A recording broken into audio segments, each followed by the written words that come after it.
It's called the beautiful game for a reason, a distinction accurately painted by the game's legendary artist Pelé. Football, or soccer as it's known in the US, is the #1 sport in 93 countries. Most important is to do, for the foreigners, for the people who are going to be there, nice show, and receive well the people there. And one can link its worldwide popularity to its simplicity. No financial obstacles, because all you need is a football. I think it's the only game in the world that brings every single country together. Yes, it's one language, it's football, but what sport does is it brings everyone together, it gets everyone talking. From back alleys and side streets to muddy fields and scorched sand, it can be played anywhere. By anyone, boys and girls, rich and poor. It's inviting to all walks of life. Football now is a sport which is taken very seriously. For 3,000 years, this has been the world's game. And for many centuries, every legend started from the same point. From Beckham to Pelé and Sir Bobby Charlton, their journey began the same manner as everyone else. It's very good for everyone to make people healthy. The people is passion for football. For 3,000 years, this has been the world's game. And for many centuries, every legend started from the same point. Cristiano Ronaldo, star player for Real Madrid and Portugal, was molded from the same humble beginnings.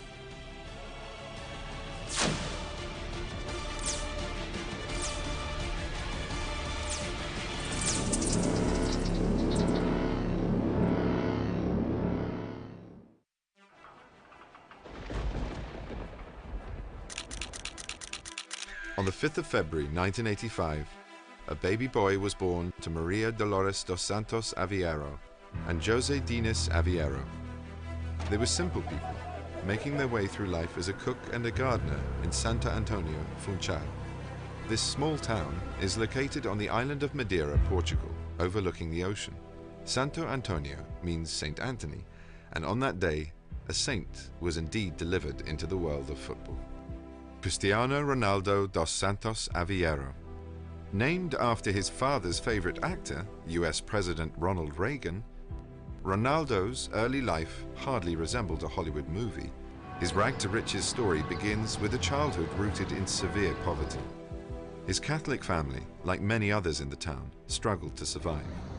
Food and shelter were considered luxuries, and at Christmas time, there was rarely any sign of Santa Claus. Their house was a tin-roofed shack which would often leak due to the warm and powerful thunderstorms that graced the Portugal coast each summer. A lot of guys do come out from poverty, hard upbringings, and that's their motivation. A lot of that is the motivation that keeps them pushing.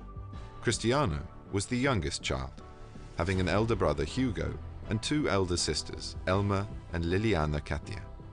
Quarters were tight, as Ronaldo, his brother, and two sisters shared one room. The dirt floor was their bed. Crumpled clothing served as a pillow. In addition to the financial hardships of this family, he also found it hard to make friends his own age. He was a lonely boy, and his only companion became a tattered football he found in an alleyway. He would take the ball to a nearby wall, and there, between the cement and stone, he practiced. He'd spend every waking hour with his friend, skipping meals and sometimes school, to the annoyance of his mother. Cristiano, ven a comer! What inspired you to take up soccer? What inspired you to start playing? Well, that one is a tough question and good question.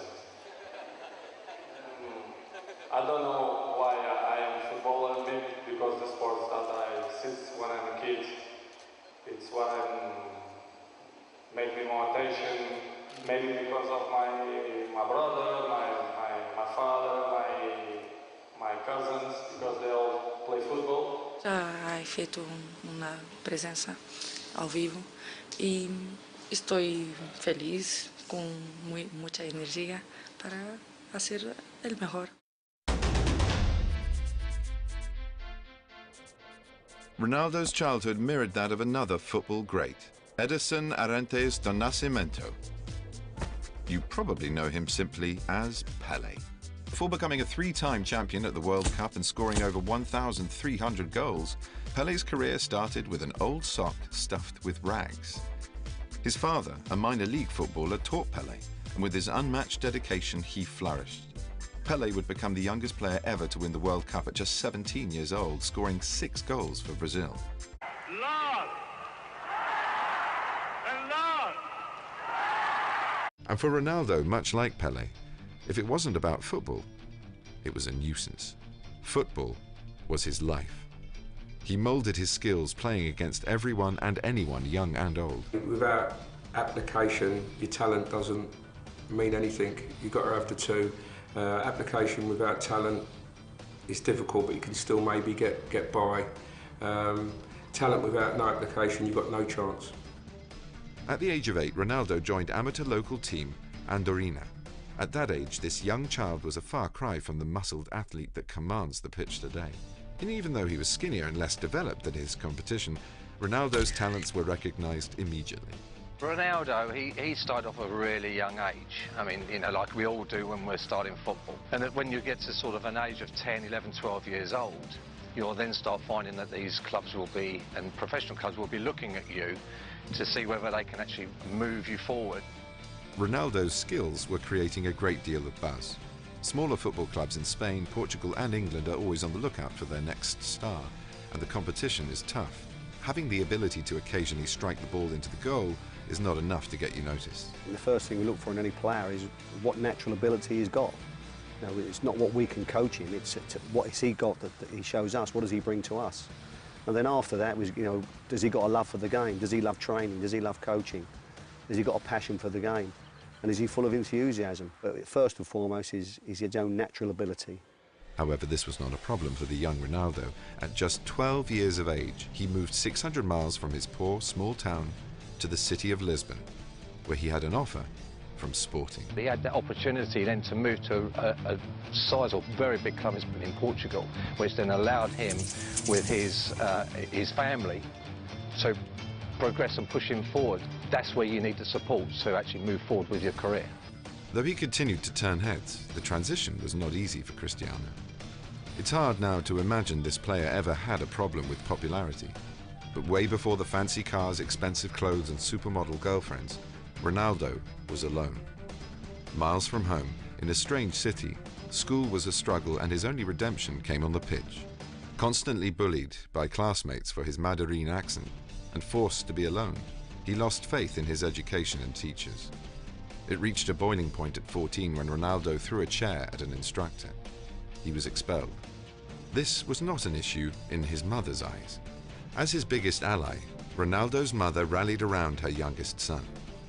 She supported his aspiring football career with gusto. And, with his family's backing, Ronaldo continued his meteoric rise into the upper echelons of the beautiful game. That's what it's all about, it's dedication. Keep working, and you haven't got to be too old or too young, just keep working at your physique. We've constantly got to be trying to bring players into the first team squad. So the pressure's there every year to sort of make sure that the quality is good enough. But the next year, Ronaldo was dealt another difficult card. He was diagnosed with a racing heart condition, a diagnosis that could have ended his football career.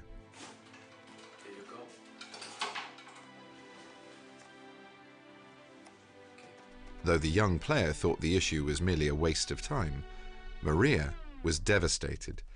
Então é o coração dele. Vamos ter que entrar e operar.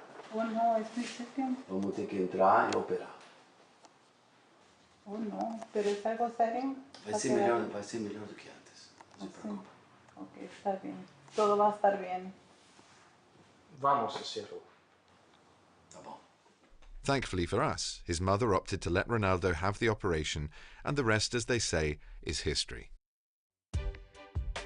Better than new, the stars aligned for the young phenomenon on August the 12th, 2003. 17 years old and already a prime target among football scouts, Cristiano Ronaldo and Sporting faced off against football giant Manchester United. Old Trafford's a far cry from the dirt pitches of Madeira, Portugal, and the Red Devils of football icons. Undaunted in front of the legendary coach Sir Alex Ferguson and giving the performance of a lifetime, Sporting won 3-1. And Ronaldo was the only thing that anyone could talk about. Manchester United was, for me, I think that was his stepping stone to move his career much more forward, and saw something there in a player that really could progress and become something big. And of course, we all know today that's what was the case. Ironically, it wasn't the assistant coaches who had the idea to sign Ronaldo to Manchester United, it was the players. On the way home from the match, a few of his would-be teammates convinced Ferguson that Ronaldo should be on their side.